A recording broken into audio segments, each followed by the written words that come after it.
कि हम अक्सर ही मुख्य अतिथि का इंतजार कर रहे होते हैं और उनका कोई प्रतिनिधि आकर चला जाता है, लेकिन आदरणीय कुलदीप भैया जी को निकलना तो 6:30 बजे ही था, लेकिन वो कविता के प्रेम में ऐसा फंसे हुए हैं कि उनका भी उठने का मन तो कर रहा है, लेकिन वो उठ नहीं पा रहे हैं। मैं कुलदीप शर्मा जी भाई साहब का बहुत बहुत आभार करता हूँ, वो हमारे प्रतिनिधि हैं। एक बार उनकी सादगी के लिए और उनकी उपस्थिति के लिए जोरदार तालियां बजाइए। बात ही बात में कई कवियों ने कांग्रेस पार्टी पर, राहुल गांधी पर कई प्रहार किए, फिर भी वो मुस्कुराते रहे। कर भी क्या सकते थे।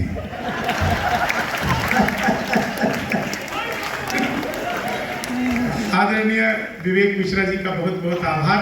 पिछले 3 सालों से इस कार्यक्रम की भूमिका बन रही थी, अंततः बन गई। सुनील जी का भी तमाम व्यस्तताओं में जितनी भी व्यवस्था यहाँ पे है मजदूर संघ से है, वो उनका भी बहुत बहुत धन्यवाद करता हूँ। और Andaman Nicobar drug and medical association, chemist association जो भी आपकी है, उनके सभी लोगों का ये नाम हमें कुछ कुछ लेने के लिए सब तो जानते हैं दूसरे को, हमसे क्या नाम दिलवा रहे हो।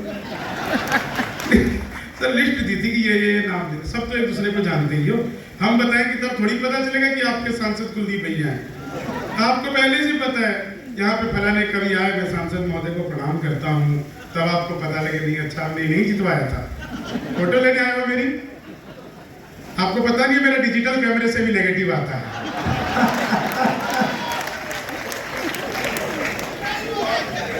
फोटो तो आप ले लो, लेकिन एक बात जीवन में याद रखना, फोटो लेने में 1 सेकंड लगता है और इमेज बनाने में जिंदगी बीत जाती है। बहुत बढ़िया, बहुत बढ़िया, बहुत बढ़िया, वाह।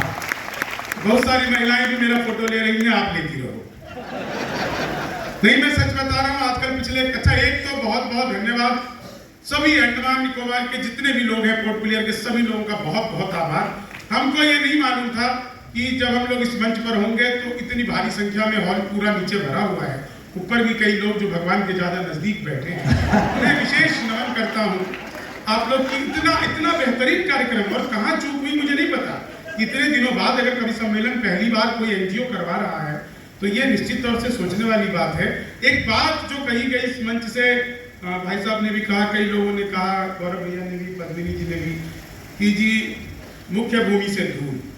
आप एक कहानी आप लोगों ने सुनी होगी कि एक अकबर के दरबार में एक व्यक्ति गया और उसने कहा जी कि मैं पूरी रात जो है इस नदी में बिता सकता हूँ, जमुना जी के पानी में। बाद में जब सुबह वो पहुंचा तो कहा कि तुमने कैसे ये बिताया, तो बताया जी मुझे बहुत दूर एक दिया दिख रहा था और उस दिए को देख करके मैंने पूरी रात बिता ली। आप यकीन मानिए, भारत के अंतिम छोड़ के भी एक कदम आगे, भले ही यह अंडमान निकोबार आइलैंड हो, लेकिन जब आजादी का दीपक जल रहा था तो पूरा भारत एक तक इधर की तरफ देख करके अपने आप को आगे बढ़ा रहा है। यहीं से भारत की आजादी की जितनी भी क्रांतियां हुई, उस सब क्रांतियों की अगर कोई सिरमौर, कोई धरोहर है तो वो यही की धरती है। ये ना तो भारत से अलग है, ना मुख्य भूमि से अलग है, पूरा भारत ही अपने आप में ब्रह्मांड की सबसे मुख्य भूमि है। तो इसलिए इस विषय को तो यही खत्म किया जाए। मैं हास्य रस का कवि हूँ, 4 लाइनें सुनाता हूँ। एक चीज जो यहाँ पर मुझे बहुत अच्छा लगा, इतनी खुलकर हंसती हुई महिलाएं मैंने एक साथ पहली बार देखी। इतनी खुलकर हंसती हुई महिलाएं एक साथ तो देखी नहीं, और बीच में 2 बाबा जी भी एक साथ हंस रहे हैं। बाबा भी हंसते हुए दिख जाएं तो समझो देश सचमुच तरक्की कर रहा है। बहुत बढ़िया। तो आजकल के बाबा तो सर ऐसे हो गए हैं, एक बाबा जी प्रवचन देते हुए बोले, बच्चा अगर चाहता है कि तेरा कल्याण हो, तू इसी जन्म में मोक्ष को प्राप्त करे, तो मेरे चैनल को सब्सक्राइब करो, बेल आइकन को भी दबा देना। बाबा भी अपने सब्सक्राइबर बढ़ाने में लगे हुए हैं, लेकिन हमारे यहाँ पे बाबा बैठे हैं, वो मुस्कुरा रहे हैं। वो जानते हैं कि जीवन का अंतिम सत्य तो मुस्कुराहट ही है, और आप लोग सब यहाँ पर इकट्ठे हुए हैं। आइए बाबू जी बैठिए। मैं तो पिछले कवि सम्मेलन में ऐसी सुना रहा था तो एक ताऊ जी ऐसी ही लाठी लेके आ रहे थे। मैंने कहा बाबा गलती हो गई तो बता दो, मैं बैठ जाता हूँ। बोले नहीं बेटा, हम तो उसे ढूंढ रहे हैं जो तुझे बुला के लाया, तू तो हमारा मेहमान है, हमें तो विवेक मिश्रा जी बुला करके लाए हैं। अब जो कुछ भी अच्छा बुरा हो आप इनसे निपट लेना। हम तो, मुझे बताया कि जी ये विदेश से है, मैं पिछले दिनों सच बता रहा हूँ, पिछले अभी कुछ 2-4 महीने पहले ही मैं गया था तंजानिया। मेरे साथ ये सब कभी गए थे, ये सब लगे हुए थे वहां पे वीजा अप्रूवल के लाइन में, और मैं सिटीजनशिप के मुझे वो ऑन अराइवल नागरिकता देने को तैयार थे। मैं 4 लाइनें आपको सुनाता हूँ। सचमुच जितनी खुलकर हंसती हूँ महिलाएं, मैंने सच में बहुत दिनों बाद देखी। आप टीवी चैनल दिखा दो, जितनी खतरनाक औरत उतनी बड़ी बिंदी। टीवी चैनलों का सच है। और आप सब महिलाओं प्रणाम तो इसलिए भी आपका बनता है कि ये वही टाइम है जब हमारे घरों में घर तोड़ू सीरियल चल रहे हैं। उस सब को छोड़ करके आप लोग यहाँ पर आइए। आप लोगों का ये योगदान, कल को ये मम्मियाँ जब बच्चे इनके बड़े होंगे तो ये बच्चों को कहेंगे तुझे क्या पता कि हमने तुझे पालने के लिए कितने कितने घंटे अपना नेट बंद रखा है। ये नेट को बंद करके यहाँ तक महिलाएं पहुंची हैं। मैंने अपने घर में अपनी भाभी जी को देखा, माथे पर बिंदी लगा रखी थी। मुझे समझ में नहीं आया, मैं थोड़ा छोटा, बचपन की बात है, तो मैंने कहा भाभी जी ये क्या है? बोली बेटा ये तुम्हारे भैया हैं। दूसरे कमरे में गया तो चाची ने लगा रखा था। मैंने कहा चाची ये क्या है? बोले ये चाचा है, हमारे सुहाग की निशानी तुम्हारे चाचा। मैं घर से बाहर निकला, एक महिला मिली, उस एक के ऊपर एक बिंदी लगा रखी थी। मैंने कहा बहन जी डबल सुहाग कैसे अफोर्ड करती हो? आज एयरपोर्ट पर एक ऐसी महिला मिली जिसने टेढ़ी मेढ़ी बिंदी लगा रखी थी। मुझे बहुत देर तक समझ नहीं आया इनका टेढ़ा मेढ़ा सुहाग कैसे रहता होगा। लेकिन सचमुच आप लोग तो अद्भुत हैं। इतनी खुलकर हंसती हुई महिलाएं, हंसती नहीं, इसमें इनकी कोई गलती नहीं है। इन्हें ब्यूटी पार्लर वाली समझा के भेजती है। बहन जी ज्यादा मुंह फाड़ कर हंसोगी तो चेहरे के पीओपी की कोई गारंटी नहीं। आप लोग उसकी चिंता किए बिना इतना हंस रही हैं। मैं बता रहा हूँ आजकल तो बड़ा भाई बहुत दिनों से मैं देख रहा हूँ, बहुत सारी महिलाएं मुझे घंटों तक घूर घूर कर दिखती रहती। इसमें मेरे अंदर कोई खासियत नहीं है। वो मुझे देख करके लगातार सोचती रहती है कि चलो अपना वाला तो इससे ढंग का।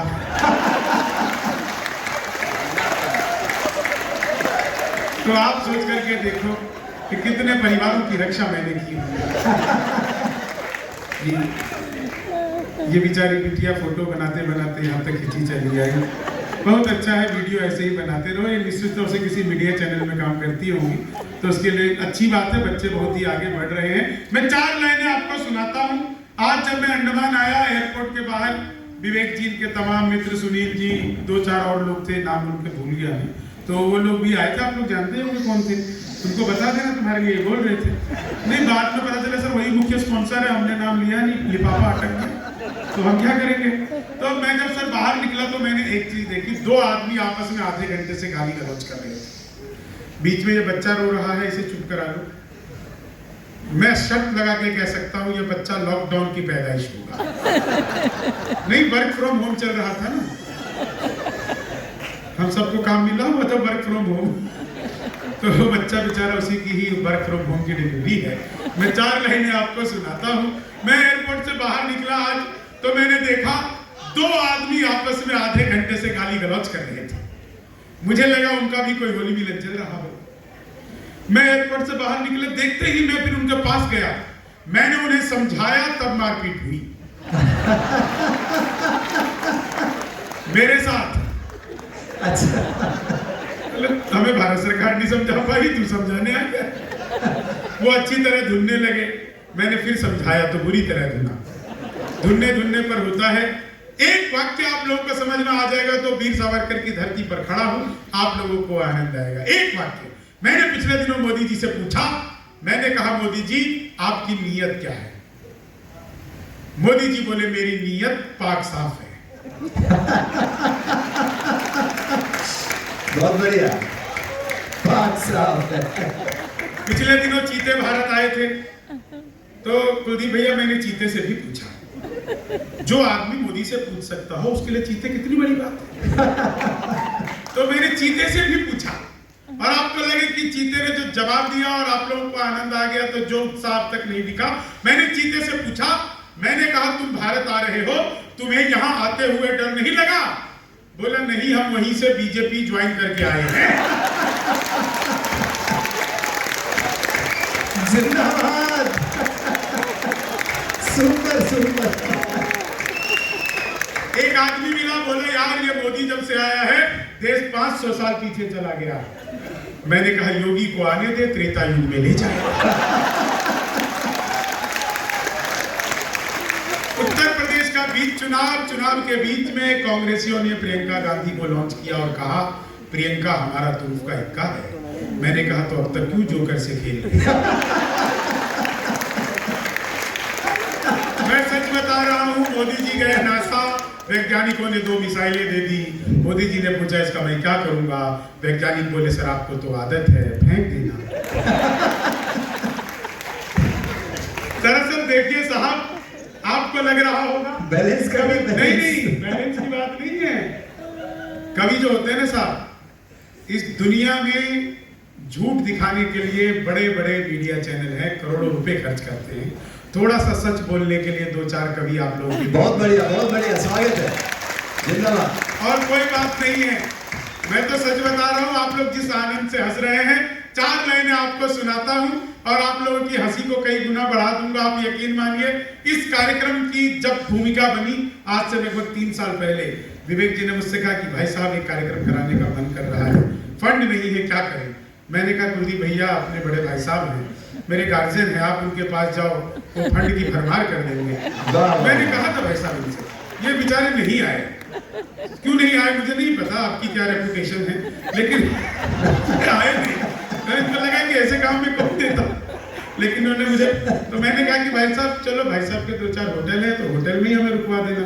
बोले नहीं हम होटल भी अपना ही करेंगे, हम उन्हें खाली मुख्य अतिथि बुला करके उन्हें सुनाएंगे। ऐसी चीजें सुनवाने के लिए बैठाया गया इनको। खैर चलिए एक बार तालियां बजाइए, शुरू होता हूँ। 4 लाइनें सुनिएगा। उत्तर प्रदेश में आपको याद होगा योगी जी की सरकार बनी, उसके बाद ट्रंप आए थे भारत, वो आए थे ना नमस्ते ट्रंप करने। लोगों ने तरह तरह की सलाह दी, एक सलाह ट्रंप को मैंने दी। आपको लगे कि ये कवि ने ट्रंप को बिल्कुल सही सलाह दे दी है, तो आप लोगों के आनंद को कई गुना करता हूँ। ट्रंप को मैंने क्या सलाह कि लालू से मिलो वो तुम्हें बिहारी न कर दे, लालू से मिलो वो तुम्हें बिहारी न कर दे, जनता तुम्हें यहाँ की भिखारी न कर दे।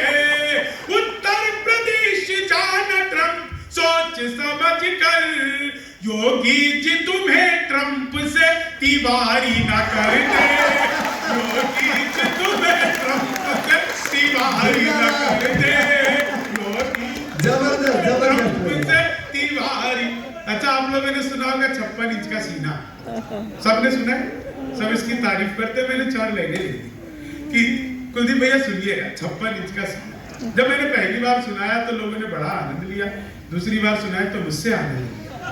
नहीं सुनिएगा, 56 इंच सीना कि चेहरे पे एक रुआब नया चढ़ ही जाता है, इतिहास में मुकाम नया गढ़ ही जाता है, शादी के बाद भी अगर साथ ना रहे, सीने का नाप इंच इंच बढ़ ही जाता है, सीने का नाप इंच इंच। 4 लाइन और सुनिएगा कि तुम तोड़ो वादा और हम निभाते रहेंगे, नाराजगी ऐसे भी हम जताते रहेंगे, जब तक नहीं आते 15 लाख खाते में, तब तक तुम्हें मोदी जी हम जिताते रहेंगे, तब तक तुम्हें मोदी जी हम जिताते। वो याद है ना, आए थे 8 नवंबर को। भाई और बहनों, आज रात 12 बजे के बाद 1000 और 500 के पुराने नोट लीगल टेंडर नहीं रहेंगे। इतना सुनते ही पति खुश। उसे आज भी उम्मीद है मोदी जी किसी दिन रात को 8 बजे आएंगे। मित्रों, आज रात 12 बजे के बाद आपकी पुरानी शादियां लीगल टेंडर नहीं रहेंगी, लीगल टेंडर नहीं रहेंगी। गजब। कितने खुश हो रहे हो भले भाले पुरुषों। विवेक जी की तो हंसी से आंसू निकल आए। सच कह रहा हूं, विवेक भाई खुश कितना भी हो लो, बस ये मत भूलना वो मोदी जी ने 1000 रुपए का लेके 2000 का लौटाया था। आप 40 साल की जमा करवाने जाओ, 80 साल की थमा देंगे।